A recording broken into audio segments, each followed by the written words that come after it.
আসসালামু আলাইকুম এভরিওয়ান, কি খবর আপনাদের? তো আশা করি আপনারা সবাই ভালো আছেন। তো ইদানিং আমার রেগুলার ভিডিও আসতেছে না, ইনশাল্লাহ এবার থেকে আমি কন্টিনিউ করার চেষ্টা করবো রেগুলার ভিডিও। আর বিভিন্ন কারণে আমার ভিডিও অফ ছিল, মাঝখানে আমি বিজি ছিলাম, প্লাস হচ্ছে কিছু প্রেশার ছিল, এগুলোর কারণে ভিডিও নিয়ে আসতে পারিনি। তো এবার থেকে ইনশাল্লাহ আমি রেগুলার ভিডিও আনবো।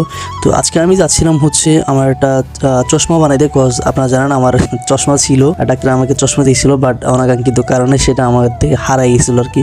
আমি চশমা বানাইতে যাবো, প্লাস হচ্ছে আমার এক বন্ধুর আজকে নাকি জন্মদিন, অবশ্য আমি জানি না, আমি ওখানে যাওয়ার পরে সেটা জানতে পারছি আর কি। তো আমরা ওখানে গিয়ে চশমা এটা ফ্রেম চয়েস করে ওখানে ওনাদেরকে দিয়ে দিলাম, ওনারা অবশেষে আমাদেরকে ওটা রেডি করে দিয়ে দিল আর কি। ফ্রেমটা আমার কাছে খুবই পছন্দ হয়েছিল। তো ওই কাজটা শেষ করে আমরা চলে গেছিলাম হচ্ছে আমার যে ফ্রেন্ড আছে ওই ফ্রেন্ডের বার্থডে সেলিব্রেট করতে। ওখানে গিয়ে দেখি আমার ফ্রেন্ড সার্কেলের সবাই আগে থেকে ওখানে রেডি আছে, জাস্ট আমরা গিয়ে আর কি শুরু করলো। তো ওরা কেক টেক নিয়ে আসছিল। তো এখন ওখানে আমরা কেক কাটা শুরু করলাম। বার্থডে বয় হচ্ছে এখানে যাকে দেখতে পাচ্ছেন সে আর কি, অবশ্য তার